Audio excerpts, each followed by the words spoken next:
An elderly woman was heartlessly evicted by her own son shortly after her husband's funeral. As she stood on the street, overwhelmed with grief and despair, a sudden commotion broke the silence. A millionaire came running towards her, his face a mixture of shock and urgency, and dropped to his knees before her. What you're about to hear today might change the way you see things.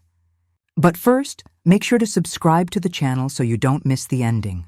The chill of an Ohio November had settled deep into the bones of Cedar Creek, a small town where the maple trees stood like skeletons and the smoke from chimneys carried the scent of wood smoke and decay.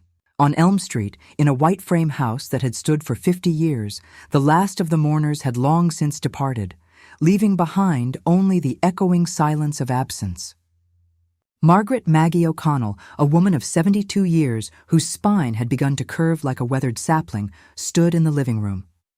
Her fingers, gnarled and dotted with age spots, traced the faded floral pattern of the armchair where her Frank had always sat, his presence still a tangible warmth in the worn fabric. The front door creaked open, letting in a gust of cold air, and her son, Kevin. He didn't meet her eyes, his gaze fixed somewhere on the scuffed hardwood floor. Behind him, Chloe, his wife, moved with a sharp, efficient grace, her designer black dress seeming out of place among the homely knickknacks and family photographs. "Mom," Kevin began, his voice a low, strained thing. "We need to talk about the future." Maggie offered a weak, hopeful smile.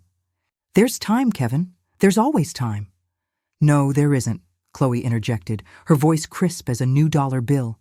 She placed a manicured hand on Kevin's arm, a gesture of both support and possession. "We've been over this, honey. This house is too much for her. The stairs, the upkeep, after the fall she took last spring. It's a liability. Maggie needs professional care. We found a wonderful place, Shady Acres. It has excellent reviews." The words hit Maggie with the force of a physical blow. Shady Acres. She'd driven past it once, a long, low brick building that looked more like a storage facility than a home. "This is my home," she whispered, the words thick with a rising tide of panic. "Frank and we built our life here." "Dad's gone, Mom," Kevin said, finally looking at her, and in his eyes, she saw not the little boy she'd raised, but a stranger worn down by a constant, dripping stream of persuasion. "You can't live in the past. It's not safe." What followed was a blur of devastating clarity. Chloe took charge, directing Kevin to fetch the single worn suitcase from the attic. They had already packed, Maggie realized with a fresh wave of horror. While she was saying goodbye to Frank, they were in her bedroom, deciding which fragments of her life were worthy of accompanying her into exile. A few photographs, some clothes, Frank's old watch. The rest, Chloe assured her, could be dealt with later.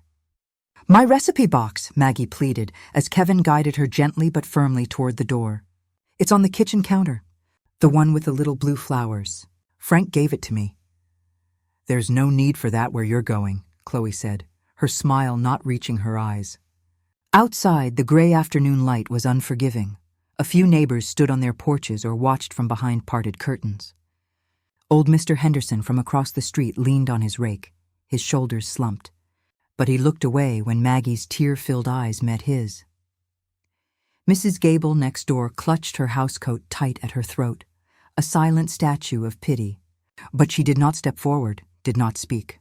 They were spectators to a quiet legal eviction of a soul. Kevin helped his mother into the back seat of their sleek foreign car, the leather cold against her thin dress. He placed the solitary suitcase in the trunk, a pathetic testament to a life reduced to one bag. As Chloe slid into the passenger seat, she glanced at the house, and for a fleeting moment, a look of pure, unadulterated triumph crossed her face before being schooled back into neutral efficiency. The car pulled away from the curb. Maggie pressed her palm against the cold window, watching the only home she'd known for half a century shrink in the reflection. She didn't look at her son in the rearview mirror. Her attention was captured by something else, something she had forgotten in the heartbreak of the moment. Tucked into the side pocket of her suitcase, barely visible, was the corner of the old embroidered handkerchief her mother had given her. Wrapped inside it, for safekeeping, was the small, tarnished key to Frank's private study drawer, a drawer he had always told her held the real family legacy, and whose contents he'd made her swear. On the day he fell ill, she would never reveal to Kevin and Chloe. The sleek car turned the corner, and Elm Street vanished. Maggie's world had shrunk to the cold leather seat and the blur of skeletal trees outside her window. A sob, raw and helpless, escaped her throat. Kevin flinched in the driver's seat, his knuckles white on the steering wheel. Chloe, from the front passenger seat, let out a soft, exasperated sigh. "Mom, please," Kevin said, his voice tight. "This is for the best. You'll see." "Pull over, Kevin," Chloe said suddenly, her voice sharp. "I think I'm going to be sick from the stress of all this." With a grunt of frustration, Kevin swerved the car toward the curb a few blocks from their house, near the small, neglected park at the end of the street. The moment the car stopped, Chloe flung her door open and stepped out, taking a few deep, dramatic breaths of the frigid air. Seizing the moment, a desperate, primal instinct took over Maggie. Her fingers fumbled for the door handle, and she stumbled out onto the cracked pavement, the cold wind biting through her thin black dress. She couldn't get back in that car. She wouldn't. "Mom! What are you doing?" Kevin yelled, scrambling out. But Maggie was already moving, her body trembling, her vision blurred by tears. She didn't get far. Her legs gave way, and she sank onto the cold, damp curb, burying her face in her hands. The weight of it all, Frank's death, the betrayal, the loss of her home, crashed down upon her. The world narrowed to the taste of salt and the crushing certainty that her life was over. The sound of another car slowing to a halt was barely registered. A door opened and closed. She heard Kevin's voice, strained and defensive. "It's all right, sir. Just a family matter. My mother is unwell." Then a different voice, deep and resonant, cut through the chill, laced with an authority that made Kevin fall silent. "Unwell? She looks heartbroken." Maggie forced her head up. Through a veil of tears, she saw a man standing over her.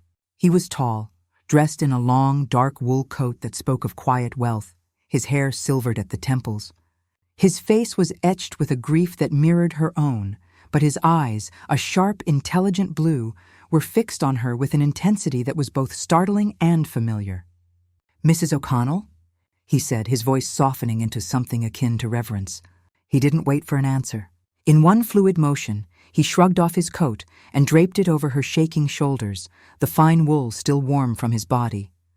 The gesture was so instinctively kind, so starkly different from the clinical efficiency of the last hour, that a fresh wave of tears welled in her eyes. He knelt before her on the pavement, ignoring the dampness, his gaze level with hers. "My name is Robert Callahan," he said. "But Frank? Frank always called me Bobby." The name was a key, unlocking a dusty memory. Frank speaking of a Bobby, a brilliant, troubled young man he'd mentored years ago at the local hardware store before he'd left for New York. "Bobby?" Maggie whispered, her voice cracking. "I'm so sorry I missed the service." "My flight from New York was delayed," he said, his voice thick with emotion. He glanced up at Kevin and Chloe, who were watching the scene with stunned, confused expressions. "I was coming to find you, to see you." His attention returned to Maggie, his eyes glistening. "Frank saved me, Mrs. O'Connell. When I was a 17-year-old kid with a record and no future stealing from his store, he didn't call the cops. He gave me a job. He gave me a purpose. He saw something in me when no one else did, not even me. He took her cold, gnarled hands in his own warm, strong ones. He was the only father I ever knew. And that makes you the closest thing I have to a mother." The declaration hung in the air, profound and absolute. Here, on this desolate curb, was a son not by blood, but by choice and by grace, offering a loyalty her own flesh and blood had just revoked. "You're not going to any shady acres," Bobby stated, his tone leaving no room for argument. He stood up, helping Maggie to her feet with a gentle firmness. He turned to Kevin. "You can go. I'll be taking care of Maggie from now on." Kevin sputtered. "Now wait a minute, you can't just—" "It's already done," Bobby interrupted, his voice calm but steely. He guided Maggie, still wrapped in his coat, toward his own car, a stately dark sedan that idled quietly at the curb. As he opened the passenger door for her, he looked back at the stunned couple, his gaze lingering on the single suitcase in their trunk. You can keep the suitcase, he said, a hint of cold finality in his voice. She doesn't need any of it. Everything that ever mattered to her is right here in this town, and I'm going to make sure she gets it all back. As Maggie settled into the plush, warm seat, a fragile sense of safety began to seep into her bones. Bobby got in, and before starting the car, he looked at her, his expression softening. Frank didn't just give me a job, Maggie. He taught me everything. About business, about life. He was my partner, a silent partner, in everything I built in New York. He paused, letting the weight of the statement settle. But there was one thing he made me promise. He said if anything ever happened to him, I was to make sure you were protected, that you knew the whole truth. There's a reason Kevin and Chloe were so desperate to get you out of that house. And it has nothing to do with your safety, and everything to do with what Frank and I left for you. The drive to New York was a blur of muted highway lights and a profound, sheltering silence. Maggie, wrapped in the residual warmth of Robert Callahan's coat, watched the skeletal Ohio landscape give way to the anonymous darkness of Pennsylvania. She didn't speak, and he didn't press, the hum of the powerful engine a lullaby against the day's trauma. She must have dozed, for the next thing she knew, the gentle pressure of the car stopping and the soft click of his door opening roused her. They were in a private subterranean garage of polished concrete and soft lighting, a world away from the cracked pavement of Elm Street. The elevator was silent and swift, opening directly into his apartment. Maggie's breath caught in her throat. The entire far wall was a sheet of glass, framing a breathtaking, glittering panorama of Manhattan at night. The city was a sprawling constellation of diamonds against black velvet, the Empire State and Chrysler buildings standing as proud, familiar sentinels. The sheer scale of it, the audacious beauty, was overwhelming. "Oh my," she whispered, her feet sinking into the plush, ivory-colored carpet. The apartment itself was a study in minimalist luxury, clean lines, low-slung leather sofas, and abstract art on the walls. It was beautiful, but to Maggie, it felt like a museum, a place where one was afraid to touch anything. Her own small house, with its floral patterns and cluttered knickknacks, had been a living, breathing thing. This was a perfect silent observation deck. Sensing her trepidation, Bobby gently guided her further inside. "It's just a place, Maggie. Make yourself at home, please." He helped her out of his coat and led her to the vast sofa, settling her with a blanket that was impossibly soft. He moved to the open-plan kitchen, a landscape of stainless steel and dark granite, and began moving with a quiet efficiency that was so different from Chloe's sharp, performative actions. He wasn't just making food. He was creating a ritual of care. Soon, the rich, savory scent of real chicken soup filled the air, a homely aroma that began to battle the sterile perfection of the room. He brought her a steaming bowl on a simple wooden tray, along with a cup of tea. "Eat," he said softly, taking a seat opposite her in a low armchair. "It's been a long day." The first spoonful was a balm, the familiar taste a tether to a reality she understood.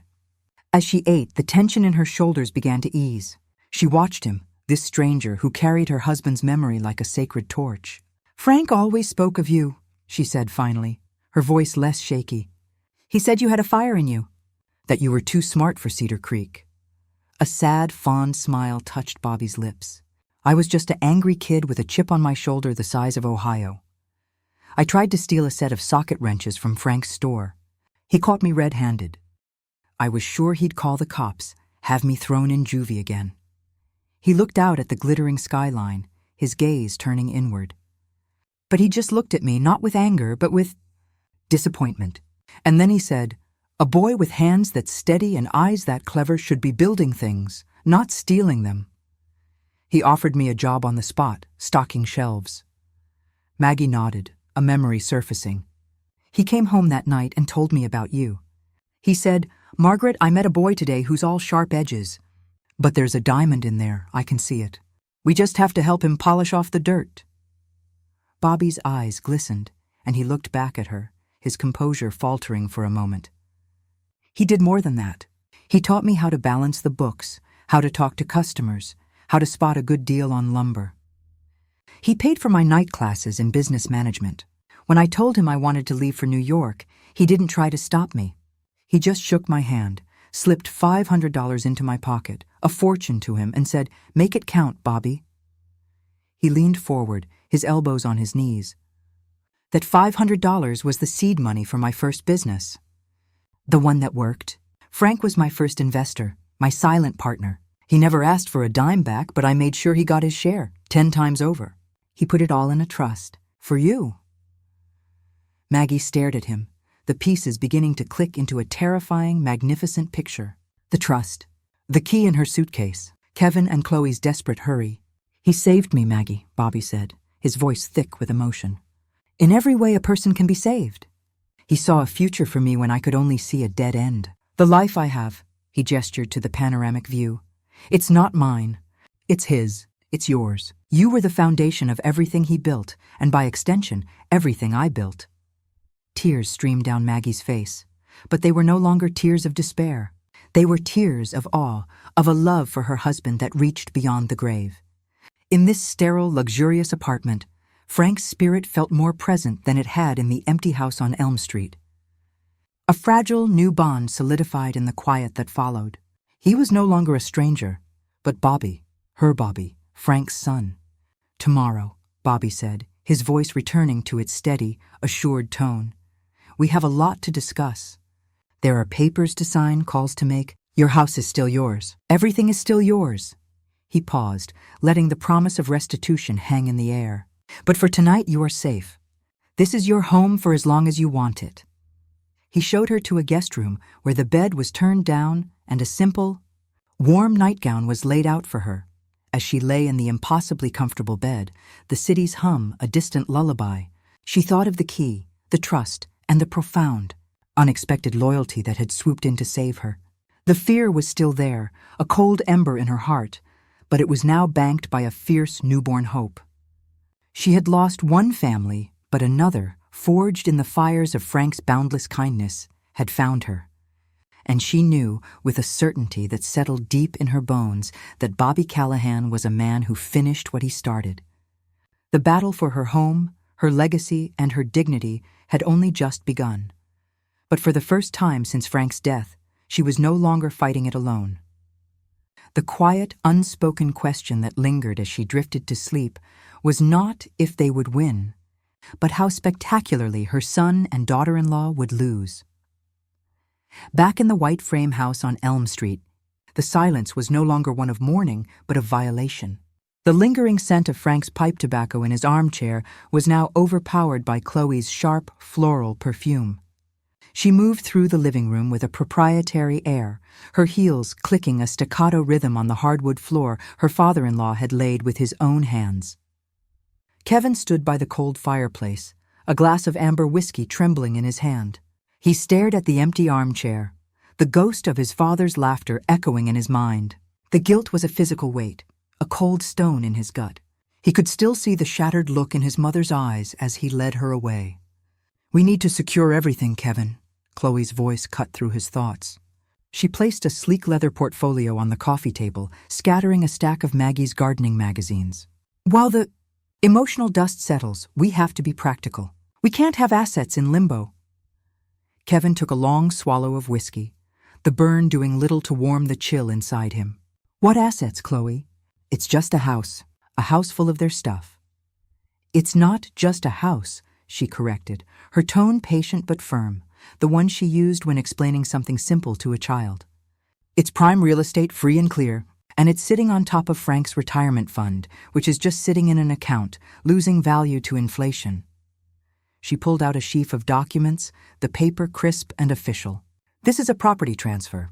And this," she tapped another document, "gives us power of attorney over Mom's finances.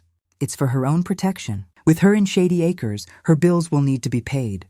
We'll be managing her affairs. Power of attorney?" Kevin's brow furrowed. "We never talked about that. We were just making sure she was safe." "This is about her safety, Kevin." Chloe's voice took on a strained, empathetic edge. She came to him, placing her hands on his shoulders, her gaze intense. "Think about it. What if she has another fall and incurs massive medical bills? What if some smooth-talking contractor cons her into signing over the deed for a new roof she doesn't need? We have to protect her and your father's legacy from predators." We're her family. It's our responsibility. The word predators landed with a sickening thud. Kevin thought of the strange man, Robert Callahan, and the unsettling certainty in his eyes. Was that the kind of person his mother was now vulnerable to? His resolve, already weakened by grief and Chloe's relentless pressure, began to crumble. She made it sound so logical, so responsible. I don't know, Chloe, this feels fast. Maybe we should wait. Wait for what? She pressed, her patience thinning. For that man who rescued her to come back with lawyers of his own? He was awfully interested in her, wasn't he? He probably sniffed out a vulnerable widow with a paid-off house. We have to act now, Kevin. We have to lock this down before he does. She guided him to the table, placing a pen in his hand. The documents were a blur of legal jargon. He saw his mother's name, Margaret O'Connell, and phrases like irrevocable transfer and full financial agency. It's just a formality, honey, Chloe whispered, her lips close to his ear. A safety net. Once we have everything settled and she's adjusted, we can always reverse it. But we need control now. For her, for us. Imagine the freedom. We could sell this old place, pay off our debts, finally buy that lake house we've always talked about. We could have the life we deserve without all this. Wait. The promise of that life, a life unburdened by his parents' modest, fading world, was a siren's call. It was an escape from the crushing guilt, a path forward that Chloe had meticulously charted. His hand, slick with sweat, hovered over the signature line. He saw his mother's face one last time, a final, fleeting image of betrayal, and then he pushed it away, burying it beneath Chloe's compelling narrative of necessity and opportunity. He signed, first one document, then the other. The scratch of the pen was the only sound in the room, a sound that felt like the final nail in the coffin of his old life. Chloe gathered the signed papers, a slow, triumphant smile gracing her lips. It's done, she said, her voice a mix of relief and excitement. Now we're safe. But as she looked around the room, her eyes calculating the value of the solid oak trim and the antique china cabinet, a different thought occurred to her. We should probably do a more thorough inventory. Go through your father's things. There might be other accounts, bonds, something we've missed. He was always so secretive about that locked drawer in his study. Her gaze drifted toward the closed study door, a new, avaricious glint in her eyes. The hunt, it seemed, was far from over. The silence in the white-frame house was broken only by the rustle of papers and the low, urgent hum of ambition. Unseen from a nondescript sedan parked down Elm Street, a woman with sharp eyes and a thermos of black coffee watched. Her name was Lorraine Finch, a private investigator hired through an anonymous, untraceable digital payment. The client, an old friend of Frank's from the hardware wholesaler who'd never trusted Chloe's city slicker charm, had provided only a name and an address, along with a simple directive. Watch them. I think they're gutting the old lady. Through a long-lens camera, Lorraine documented it all. She saw Kevin's slumped shoulders and the frantic, greedy energy of Chloe as they moved from room to room. She captured the precise moment they forced open the locked drawer in Frank's study with a crowbar, Chloe's face illuminated by the glow of her phone as she photographed the contents. Lorraine's notes were meticulous. 10:14 a.m., forced entry into study. 11:03 a.m., female subject on phone with realtor, discussing staging and quick sale. The conspiracy was unfolding not in shadowy backrooms, but in the bright, cruel light of a Tuesday morning. Parallel to this silent observation, a different kind of network was activating. Sarah Gable, the neighbor who had stood frozen in pity on her porch, found she could not unsee the image of Maggie being led away like a prisoner. The memory ate at her, a splinter in her conscience. It was old Mr. Henderson leaning on his rake who'd given her the final push. Saw a fella pick her up, he'd grumbled. Drove a car worth more than my house. Looked decent. A few discreet calls to other longtime residents, a conversation with the pastor who'd presided over Frank's funeral, and she had a name, Robert Callahan. Her hand trembled slightly as she dialed the number she'd gotten from the church directory. When a deep, calm voice answered, Callahan, she rushed to speak before her courage failed. Mr. Callahan, my name is Sarah Gable. I'm Maggie's neighbor from Elm Street. She took a shaky breath. I saw what they did to her. It was a sin, that's what it was. Kevin, he's weak, but that wife of his, she's a piece of work. They've been over there all morning, carrying things out, on the phone with lawyers and God knows who else. On the other end of the line, in his New York apartment, Bobby stood by the panoramic window, his expression hardening into grim satisfaction. Thank you, Mrs. Gable. This is more helpful than you know. I'll testify, Sarah said, her voice firming with resolve. In court, to a judge, wherever you need me. So will Bill Henderson across the street, and probably a few others. This isn't right. We all loved Frank and Maggie. This was their home. Bobby absorbed this, the pieces of his counter-strategy clicking into place. He had the financial leverage, the legal firepower. Now he had the heart, the witnesses who could paint the true, ugly picture for a judge. The community's conscience was awakening. Keep watching, Mrs. Gable, Bobby instructed softly. But don't engage. Just note what you see. My lawyer will be in touch with you shortly. He hung up and looked over at Maggie, who was sitting on the sofa, her hands clasped tightly in her lap, her gaze fixed on the city below. She looked small, but the spark of fight he'd seen on the curb was still there. We have witnesses, Maggie, he said. Your neighbors. They're on your side. A small, grateful smile touched her lips. Sarah always did have the best peony bushes on the street. The two fronts of the battle were now established. In Cedar Creek, a detective documented the crime while the neighborhood watched, their silent condemnation a growing pressure. In New York, a son by grace assembled his forces. But as Lorraine Finch adjusted her lens, she saw something new. Chloe emerged from the house, not with another box, but holding a single faded ledger-style book. She was speaking animatedly into her phone, pointing at its pages. Lorraine zoomed in. It wasn't a bank ledger. The cover was embossed with the words, Hardware and Heart, a Partnership.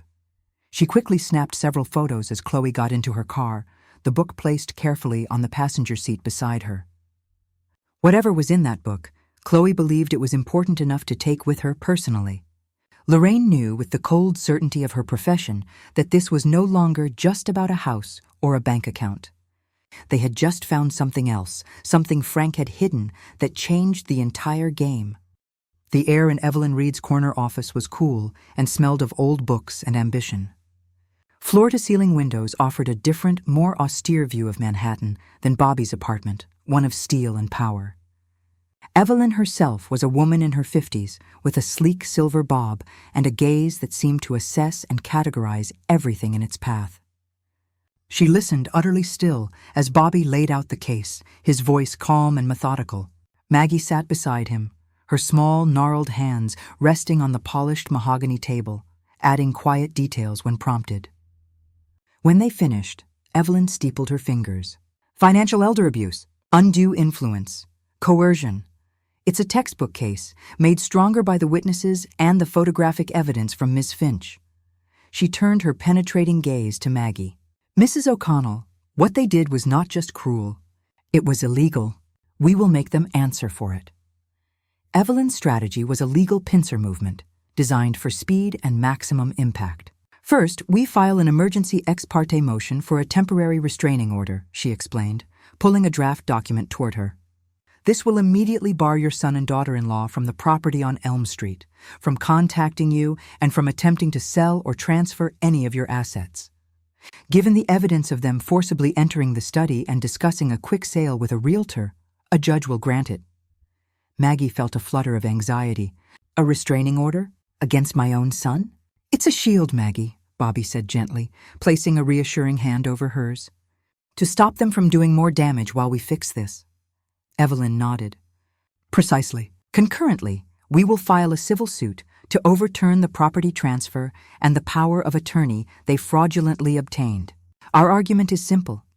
You were under extreme duress, fresh from your husband's funeral, and they exploited your vulnerable state for financial gain. The testimony of your neighbors and the PI's timeline will be devastating for them. She tapped a perfectly manicured nail on a photograph Lorraine had sent. Chloe, caught mid-gesture, looking avaricious and triumphant as she spoke on the phone in Maggie's living room. We will paint a picture of a calculated, heartless takeover. For the next hour, the office became a war room. Evelyn, with the help of two sharp junior associates, began drafting the filings. The language was dense and powerful, citing statutes and precedents Maggie couldn't comprehend, but the intent was clear. It was a declaration of war to reclaim her life.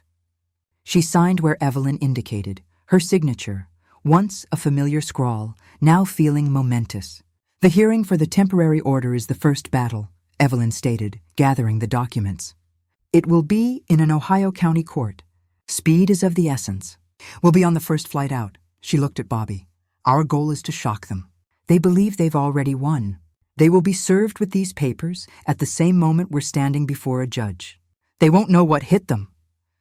As they prepared to leave, Evelyn's phone buzzed. She glanced at it, and a faint, grim smile touched her lips. "A new update from Ms. Finch. It seems your daughter-in-law took a particular interest in an old ledger she found in the study. She's been photographed carrying it to a meeting with a man named David Chen, a commercial real estate developer with a reputation for aggressive acquisitions." Bobby's eyes narrowed. "A ledger? Frank's old business ledgers?" "This one was different," Evelyn said, reading from the text. The cover read, "Hardware and Heart a Partnership. Does that mean anything to you?" Maggie's breath caught. She looked at Bobby, a dawning horror in her eyes. "That wasn't a ledger," she whispered, her voice trembling. "That was Frank's dream book. For years he talked about a project, a partnership with Bobby. He wrote down all his ideas, his sketches for a new kind of community hardware store, the financial projections. He called it their legacy project. He said it was the real family legacy, not the money." She turned to Bobby, her face pale. "He made me swear never to tell Kevin about it. He said Kevin wouldn't understand, that he'd only see the dollar signs and ruin it." The air in the room shifted. This was no longer just about a house and a bank account. Chloe, in her greedy haste, had stumbled upon the one thing Frank had wanted to protect most. Not a secret fortune, but a sacred idea. Evelyn absorbed this new information, her legal mind recalibrating. "So they're not just trying to steal your past. They're trying to monetize your husband's future." She closed her portfolio with a definitive snap. "Then we'll just have to make sure the court understands the full extent of their theft." This dream book just became Exhibit A. As they rode the elevator down to the lobby, the stakes felt higher than ever. The legal machinery was now in motion, a precise and powerful engine designed to reclaim a home and a life.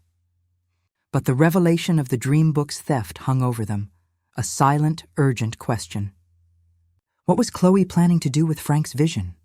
And how much of that sacred legacy could they salvage before it was sold off and gutted for parts by a stranger? The county courthouse in Cincinnati was a monument to solemnity, all polished marble and echoing corridors that smelled of lemon-scented cleaner and old anxiety. Inside the wood-paneled courtroom, the air was thick with tension. Maggie, seated between Bobby and Evelyn Reed, felt impossibly small. Across the aisle, Kevin refused to meet her gaze, his shoulders hunched in a cheap suit that Chloe had undoubtedly chosen. Chloe herself was a vision of calculated respectability, her expression one of pained concern. The hearing for the temporary restraining order began with Evelyn laying out their case with the sharp, unassailable precision of a surgeon.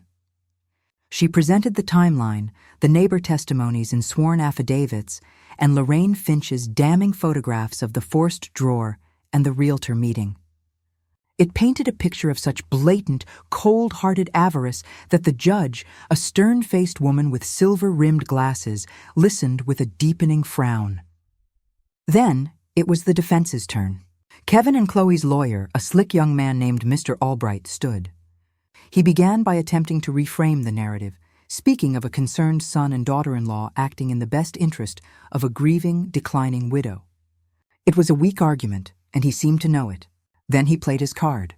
"Your Honor, if it pleases the court," Albright said, holding up a document, "we submit into evidence a psychological evaluation of Mrs. Margaret O'Connell, conducted by the esteemed Dr. Evan Walsh of Cincinnati General. This evaluation, commissioned by her son out of deep concern following her husband's passing, indicates significant cognitive decline and moments of acute confusion. It calls into question Mrs. O'Connell's current capacity to manage her own affairs or to understand the complex legal and financial matters being presented to her now. A cold dread washed over Maggie. Chloe had arranged this.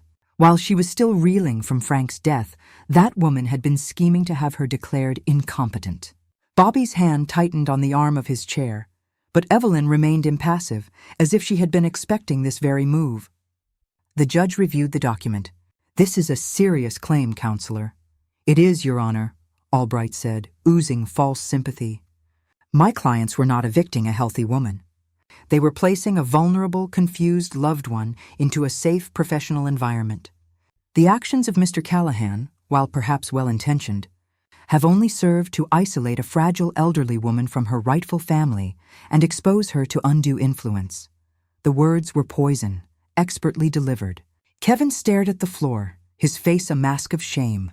This was the story Chloe had sold him, the justification that allowed him to sleep at night. "She's confused. She doesn't know what's best. We are protecting her." Evelyn stood. "Your Honor, may we respond?" The judge nodded. Evelyn didn't look at the lawyer. She turned and looked at Maggie. "Mrs. O'Connell," she said, her voice softer now, inviting rather than demanding. "That report says you are confused, that you don't understand the gravity of the situation. Do you feel confused?" Maggie's heart hammered against her ribs. She looked at Kevin, her son, the little boy who used to chase fireflies in the backyard Frank had built for him. She saw the man he had become, hollowed out by the woman beside him, and her heart broke anew, not from anger, but from a profound maternal sorrow. She took a shaky breath, her voice a fragile thread in the silent room. "I am not confused," she began, her words clear and steady, belying their tremor. "I am heartbroken. I am grieving my husband, the love of my life for 52 years. But I know exactly what is happening here." Her eyes, bright with unshed tears, remained fixed on Kevin. "I remember the day we brought you home from the hospital, Kevin. Your father was so scared to hold you. You were so small.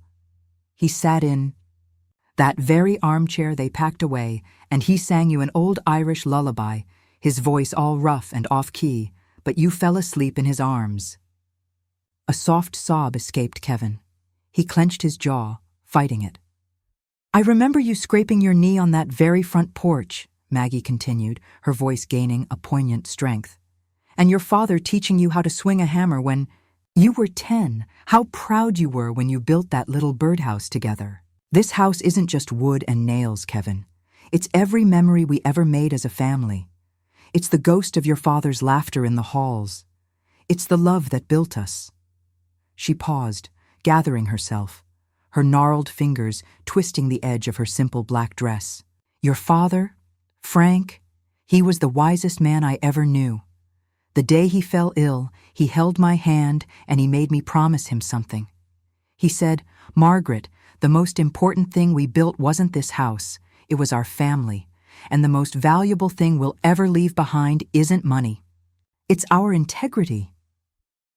He told me to always protect that, no matter what." Her gaze finally shifted from Kevin to Chloe, and then back to the judge. "They can have a doctor say whatever they paid him to say. They can take the house, they can take the money. But they cannot take my memories, and they will never, ever be able to take the truth of what your father taught us. That a legacy isn't what you have in the bank. It's the love you leave behind, and the strength you show when everything is taken from you." The courtroom was utterly silent. The judge had stopped writing, her pen still. Chloe's mask of concern had slipped, revealing a flash of pure, furious frustration. But the true devastation was on Kevin's face. The legal facade, the carefully constructed narrative of concern, crumbled to dust under the weight of his mother's raw, unvarnished love and the echoing ghost of his father's wisdom. The dam broke. A choked, guttural cry tore from his throat, and he buried his face in his hands, his shoulders shaking with the force of his sobs. The sound was one of pure, unadulterated guilt, a soul finally confronting the magnitude of its betrayal. The judge cleared her throat, her own composure visibly affected. The court has heard enough for the moment. She looked at Albright, her expression severe. I am granting the petitioner's request for a temporary restraining order, effective immediately. Mr. and Mrs. O'Connell are to vacate the Elm Street property by 5 p.m. today and are to have no contact with Mrs. Margaret O'Connell. She then turned to Evelyn. I am also ordering an independent psychiatric evaluation of Mrs. O'Connell to be conducted by a court-appointed specialist. We will reconvene in 1 week to review those findings and proceed with the civil suit. As the judge's gavel fell, the victory felt hollow for Maggie. She watched her son, broken and weeping, being led away by a livid Chloe, who shot a look of pure venom over her shoulder. The legal battle was turning in their favor, but the human cost was laid bare in Kevin's shattered form. He had been forced to look into the abyss of his own actions, and the reflection had shattered him. The question now hung heavy in the bay air, a silent, aching wound in the heart of the family. Having seen the truth, was there any path back for her son, or had Chloe's influence poisoned him beyond redemption? The air in the courtroom a week later was even heavier, charged with the unresolved anguish of the previous hearing. Kevin sat beside Chloe, but a chasm had opened between them. He was pale, withdrawn, his eyes hollow. He hadn't slept, the sound of his own sobs and his mother's words echoing in the silence of the cheap motel room Chloe had found. Chloe, in contrast, was a study in brittle composure, her jaw set, her eyes fixed on Evelyn Reed with undisguised hatred. The judge entered, her expression unreadable. Before we proceed with the review of the court-ordered psychiatric evaluation, she began, her voice calm, I understand the petitioner has new evidence to present. Evelyn Reed stood, a single slim file in her hand. It looked insignificant, but her demeanor was that of a prosecutor holding a smoking gun. We do, Your Honor. Evidence that goes to the very heart of the respondents' motives and their credibility. Mr. Albright, Chloe and Kevin's lawyer, began to object, but Evelyn cut him off. This evidence was obtained legally by a licensed private investigator and pertains directly to the claims of elder abuse, fraud, and undue influence. With the judge's permission, Evelyn connected a small device to the court's audio system. The following recordings were captured by investigator Lorraine Finch over the past week in public locations where there was no reasonable expectation of privacy. The first clip crackled to life. It was Chloe's voice, sharp and clear, speaking to someone named David Chen, the developer Lorraine had identified. The old man was smarter than he looked. There's a trust, but it's tied up. The quickest liquidity event is the property. We get her out, we get the power of attorney, we sell. We can funnel the proceeds through the LLC we set up for the community project. Clean, fast, and untraceable back to us. A cold dread seeped into Kevin's bones. He turned slowly to look at Chloe, whose face had lost all its color. The next clip was from a phone call Chloe had taken on her porch, unaware of the long-range microphone. No, Mom, it's perfect. Kevin's so eaten up with guilt he'll sign anything I put in front of him. He's weak, always has been. His father knew it. That's why the old man never trusted him with the business. Once we get the money and the house sold, he'll do whatever I say. He's completely isolated from her now. It's almost over.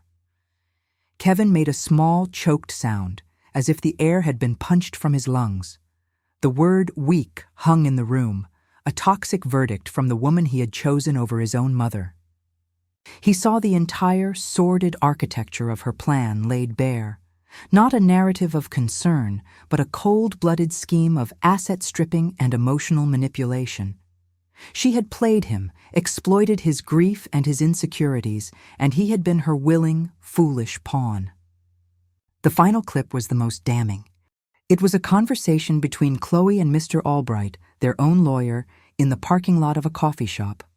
The cognitive evaluation was a masterstroke, Evan. Chloe said, her voice smug. Dr. Walsh owed my father a favor. For the right price, he was happy to write whatever we needed. It's all about creating reasonable doubt about her capacity. Once the judge sees a medical professional's opinion, our story becomes undeniable.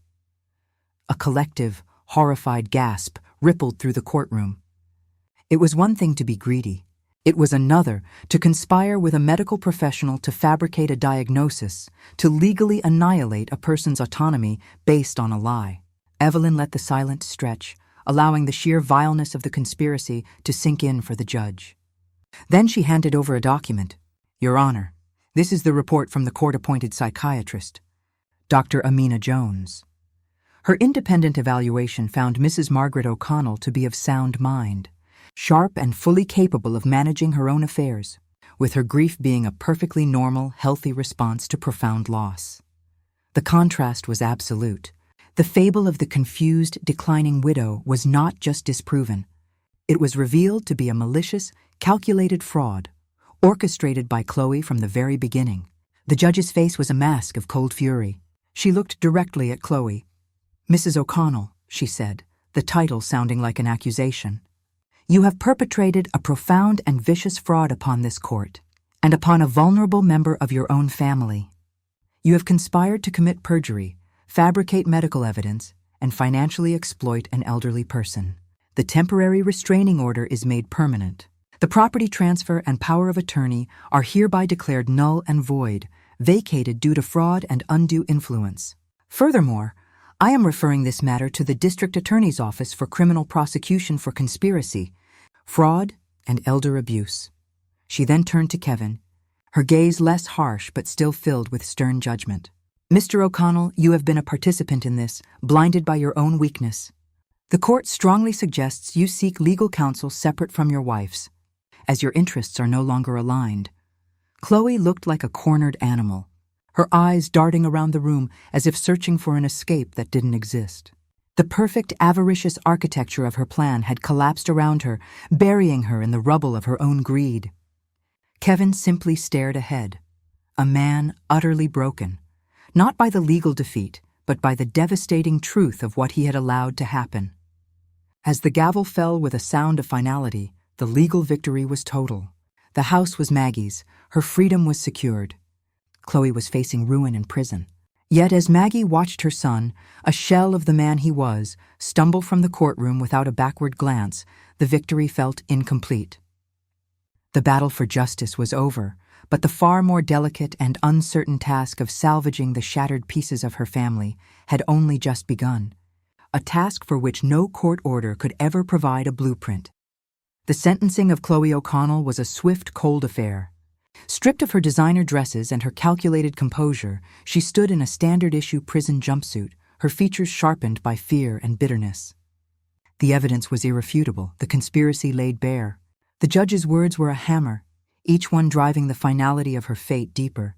Conspiracy to commit fraud, financial elder abuse, perjury. She was sentenced to 5 to 10 years in a state correctional facility.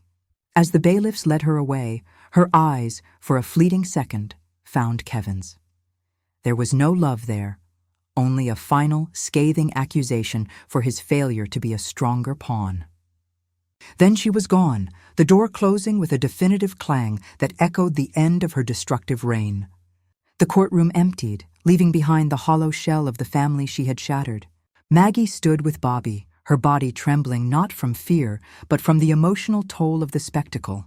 She wanted to go home, to breathe the air of her own house and try to forget the ugliness of the past weeks. But as she turned to leave, a broken voice stopped her. Mom. Kevin was on his feet, but he seemed unable to walk. He was pale, his hands shaking uncontrollably. The sight of Chloe being led away had not brought him satisfaction, only a crushing, final clarity. The scales had fallen from his eyes, and what he saw in the reflection was a man he no longer recognized. "I'm so sorry," he choked out, the words tearing from a place of raw, unvarnished agony. He took a stumbling step toward her, his composure completely disintegrating. "I was weak. I was so weak. I let her convince me that it was for the best, that you were confused, that we were protecting you. But I knew, Some part of me knew it was a lie, and I buried it because it was easier than fighting her. I failed you. I failed Dad. Tears streamed down his face, not the quiet tears of the previous hearing, but a torrent of grief and self-loathing. He fell to his knees right there in the aisle of the courtroom, a gesture of such profound surrender that Maggie's own heart broke for him all over again. "He told me, Mom," Kevin wept, his voice cracking. "Dad told me the last time I saw him. He said, 'Kevin, a man's character isn't measured in his successes, but in his loyalty. You protect your mother. You protect what we built. And I did the opposite. I betrayed him. I betrayed you. I don't deserve your forgiveness. I don't deserve to even be your son.'" Maggie looked down at her son, this broken man kneeling at her feet. The anger and betrayal she had felt for so long began to recede, replaced by an older, more powerful instinct, a mother's love. She slowly walked toward him, her steps quiet on the polished floor. She didn't say anything. She simply knelt beside him, her aged, gnarled hands cupping his tear-stained face, forcing him to look at her. "You are my son," she whispered, her voice thick with emotion. "You always will be. And a mother's love. It's not something you have to deserve. It just is." She pulled his head to her shoulder, and he collapsed into her, his body shaking with sobs as she held him, rocking him gently, as if he were that little boy who had scraped his knee on the porch. It was not an absolution. That would take time and a mountain of earned trust. But it was a beginning. It was the first fragile stitch in the torn fabric of their relationship. Bobby watched from a respectful distance, his presence a silent pillar of support, knowing this was a moment that belonged solely to mother and son. As Kevin's sobs finally began to subside, he pulled back, wiping his face with his sleeve, looking younger and more vulnerable than he had in years. "The house?" he began, his voice hoarse. "When you go back, I understand if you don't want me there. But there's something I need to tell you. After we took you away, when Chloe was going through Dad's study, she didn't just find that dream book. She found something else, tucked behind a loose board in the drawer. An old sealed envelope. She took it, but she never told me what was in it. She said it was just more of Dad's sentimental nonsense, but the way she looked at it, it was different. I think it was important." The silence in the judge's chambers was a living thing, thick and heavy with the aftermath of the storm. Kevin sat slumped in a leather chair, his eyes red-rimmed and fixed on the patterned rug, looking more like a chastened boy than a grown man. Maggie, her spine a little straighter now, sat beside Bobby, her hands clasped tightly in her lap. Evelyn Reed was a calm, professional presence at her side. The judge, her earlier fury now tempered into a weary resolve, steepled her fingers. "The criminal matter is concluded," she began, her voice softer than it had been in the open court. "Now we must address the ongoing civil and personal arrangements. Mrs. O'Connell, the court's primary concern is your safety and well-being." Maggie took a slow, steadying breath, her gaze shifting to her son. The sight of his profound brokenness tugged at the deepest, most maternal parts of her soul. The love was there, an unbreakable cord that not even his betrayal could sever. But the trust was ash. "Kevin," she said, her voice quiet but clear, "I love you. You are my son, and that will never change. A part of me will always see the little boy who helped his father build that birdhouse." A tear traced a path through the fine wrinkles on her cheek. "But what you did, the lies, the cruelty, letting that woman orchestrate my exile from my own home, that pain is a deep wound. It will not heal overnight." Kevin flinched, fresh shame washing over his features. He opened his mouth to speak, but Maggie gently held up a hand. "I am not cutting you out of my life," she continued, her tone firming with a hard-won strength. "But forgiveness, the kind that means things can go back to the way they were. That will take time, and it will take work. Your work. You need to find out who you are without her voice in your ear. You need to remember the man your father tried to raise." She was establishing a boundary, not with anger, but with a sorrowful, unshakable resolve. It was a mother's love, but it was no longer a doormat. It was a love that demanded accountability. The judge nodded, a look of respect in her eyes.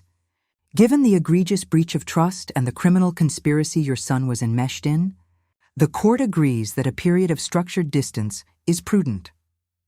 She turned her attention to Bobby, who had sat silently, a steady, supportive presence throughout.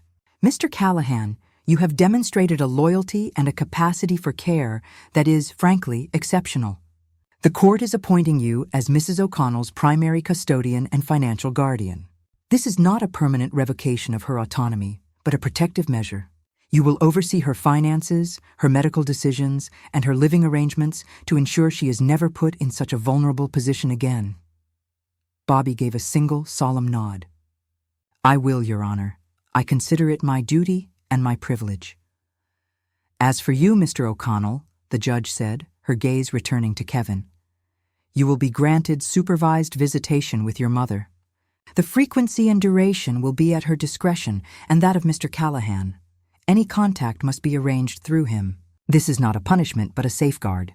It is a framework within which, should you choose to do the hard work of rebuilding, a relationship might one day be mended. The ruling was a bittersweet resolution. It solidified a new, unconventional family structure, one born from Frank's kindness and forged in the fires of betrayal.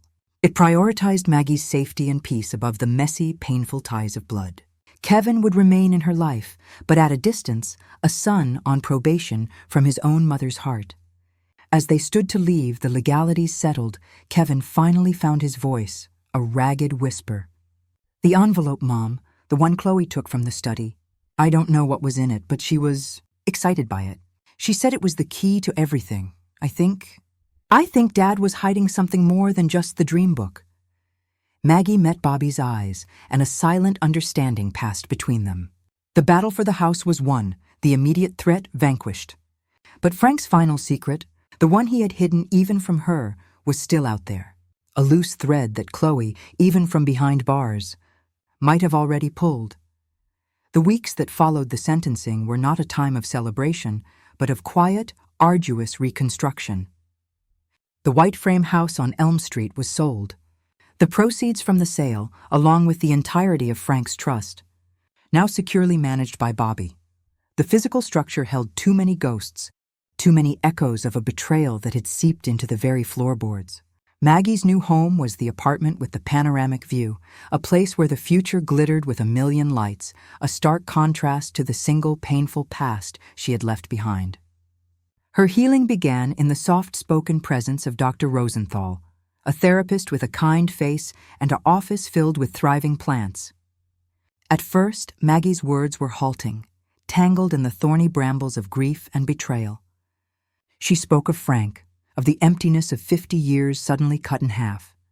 Then, tentatively, she spoke of Kevin, not of the man who had driven her away, but of the boy whose hand she had held on his first day of school.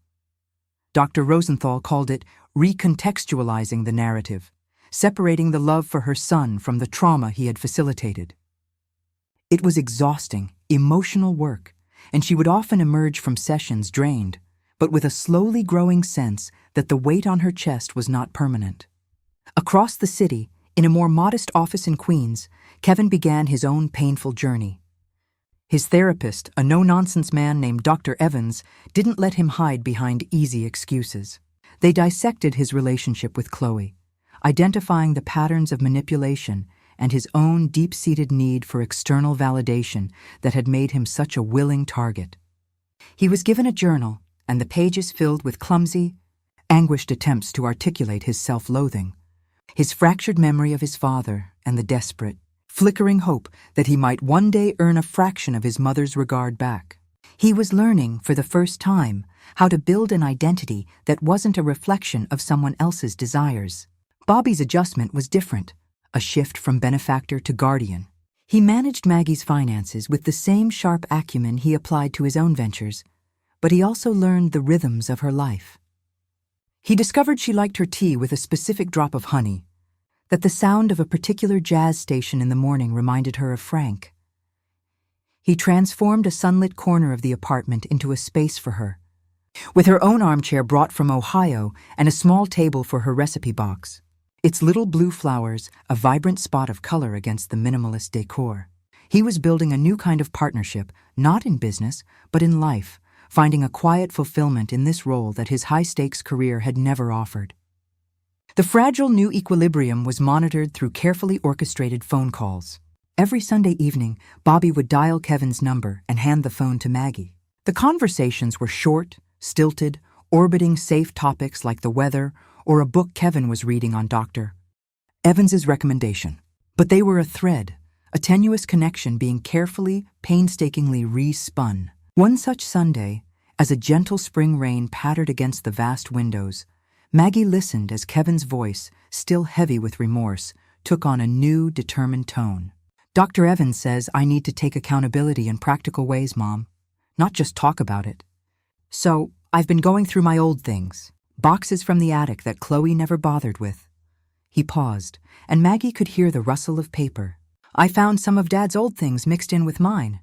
A lot of it is just junk, but there's a date book from the year he got sick. Mom, there are entries in here I don't understand. Initials.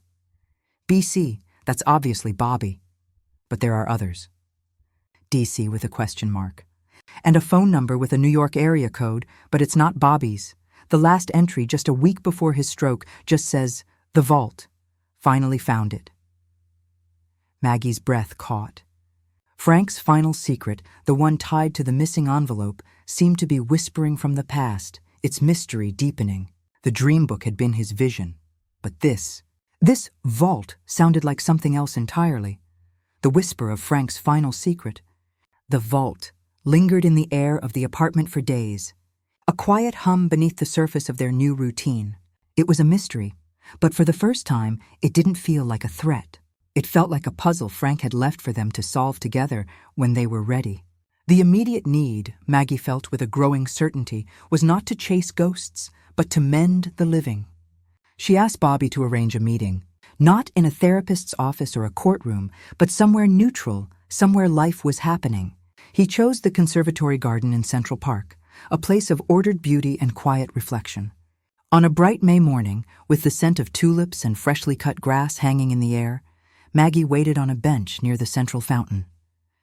Bobby stood a respectful distance away, giving them space, a silent sentinel. When Kevin appeared, walking slowly down the path, he looked different. The cheap suit was gone, replaced with a simple button-down and jeans.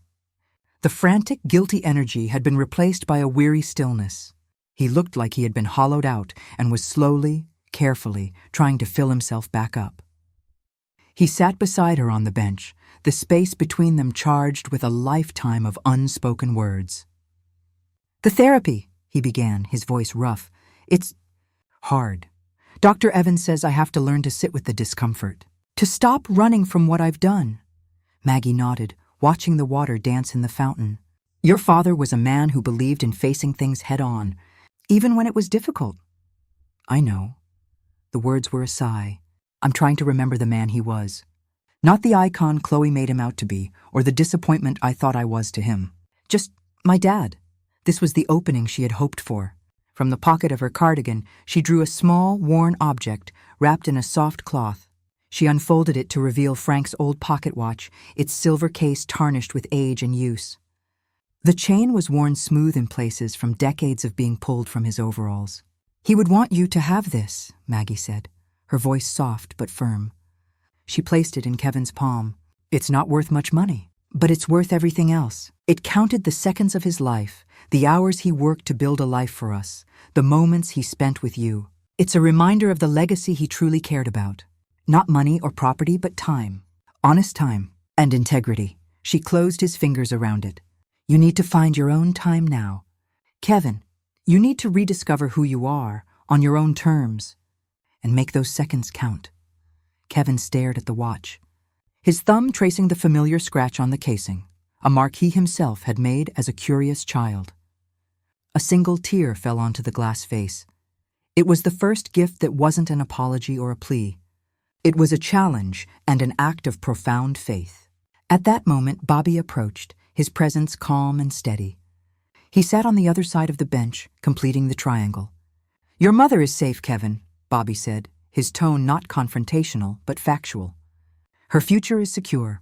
My role, the one your father entrusted to me, is to ensure it stays that way, to protect her present and her tomorrow." Kevin looked from the watch to Bobby, then to his mother. The old dynamics of rivalry and resentment had no place here, in the sunlit garden. A strange, unexpected sense of relief washed over him. The burden of a responsibility he had so catastrophically failed to uphold was being shouldered by someone capable and fiercely loyal. "I understand," Kevin said, and for the first time, he truly did. I'm not in a position to care for anyone right now. I can barely care for myself."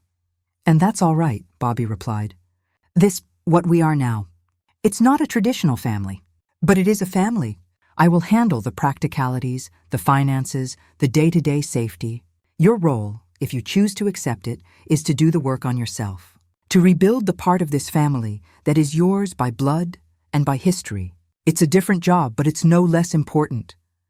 The statement hung in the air, not as a sentence, but as an invitation. It was a redefinition of their bonds, a pragmatic yet compassionate blueprint for a future they could all share. Kevin was not being cast out. He was being given a path back in, a path that required him to become a better man. He looked at his mother, seeing not just the hurt he had caused, but the immense strength it had taken for her to offer him this chance. He looked at Bobby, not as a rival, but as the unexpected guardian angel his father's own goodness had sent. "Okay," Kevin whispered, the word a promise.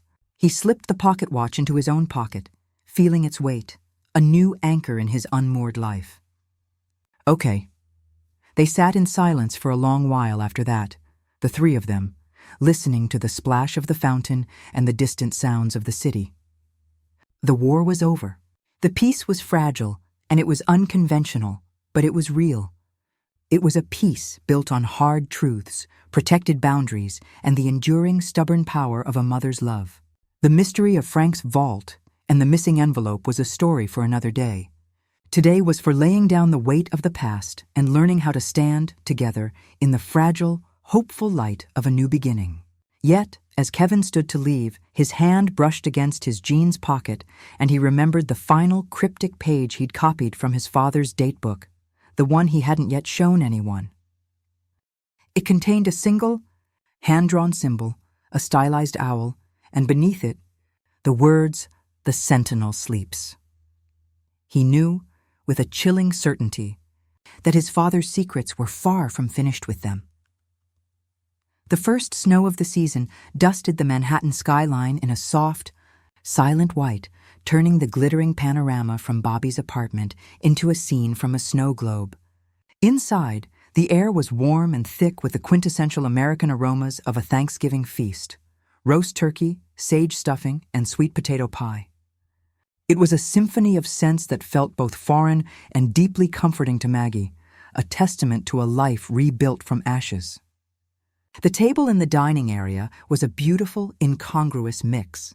Bobby's sleek modern table was adorned with Maggie's old linen tablecloth, the one she and Frank had received as a wedding gift 52 years ago. The fine china was Bobby's, but the serving platters, slightly chipped and laden with history, were the ones she had rescued from the house on Elm Street. It was a physical manifestation of their new family, a fusion of past and present, of loss and hard-won grace. Maggie stood at the head of the table, her heart feeling too large for her chest. To her right stood Bobby, his sharp blue eyes softened by the candlelight, a quiet pride in his posture.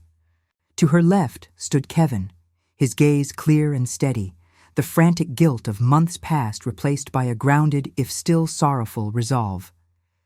The scars of the past year were still there, etched into the lines around their eyes, and the careful way they navigated each other's spaces, but they were no longer bleeding wounds.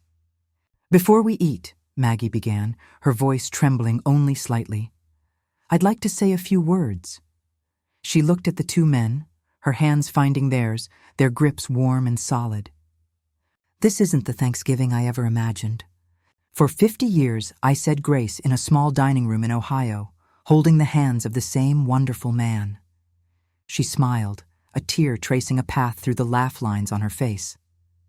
"But life, in its own mysterious way, brings us new blessings. It brings us family, not just from the blood we're born with, but from the love we choose to give and receive." She squeezed Bobby's hand. "This man, Frank saw a son in you long before I ever had the chance to. He saw your strength, your loyalty, your heart. He was right. You didn't just save me, Bobby. You gave me a new home, a new purpose. You are the son of his heart, and you have become the son of mine." She then turned to Kevin, her eyes glistening. "And you, my boy. This has been the hardest year of our lives. The pain was unimaginable, but you are doing the work. You are facing the truth of who you were, and you are fighting to become the man you are meant to be. Your father's watch on your wrist is more than a timepiece. It's a promise to value every second, to live with the integrity he taught us. I am so proud of the man you are becoming." Kevin's throat worked, but he held her gaze, his own eyes shining. "I don't deserve this, Mom, any of it." "Love isn't about deserving, Kevin," she said softly. "It's about belonging, and you belong here, with us." They stood there, the three of them. A new constellation of a family, bound not by the simple accident of blood, but by the complex, powerful forces of choice, forgiveness, and the enduring memory of a good man named Frank. The snow fell silently outside the vast window, a blanket of peace covering the bustling city. The past was acknowledged, its pain honored, but it no longer held them captive. They were focused on the future, a future they would build together, one deliberate, grateful day at a time. As they took their seats and the conversation turned to lighter topics, the fluffiness of the potatoes, the surprising success of Kevin's first attempt at green bean casserole, a comfortable, easy camaraderie settled over the table. It was then that Kevin, after a sip of wine, seemed to remember something. "Oh, I meant to tell you," he said, his tone casual. "I got a letter from the storage facility back in Cedar Creek. They're clearing out the last of the units from the old building that's being demolished. Apparently, Dad rented a small long-term unit there years ago under both your names, Mom. They found a few boxes inside that were never logged on their main inventory. The manager said it was paid up for decades in advance. He's shipping the contents here next week." He shrugged. "Probably just more of his old hardware catalogs and fishing gear, but I thought you'd want to know." Maggie and Bobby exchanged a glance across the table, a silent electric current passing between them. A storage unit? Paid for decades in advance? Frank was a meticulous man, but he was also a man of simple means. He didn't rent storage units for fishing gear. This was deliberate. This was hidden. Maggie felt a familiar, yet now less frightening, chill of anticipation. Frank's final secrets were not yet done with them. The mystery of the vault, and the missing envelope, it seemed, was about to be solved not in a dream book, but in a dusty, forgotten box from Ohio, arriving on their doorstep just in time for the holidays.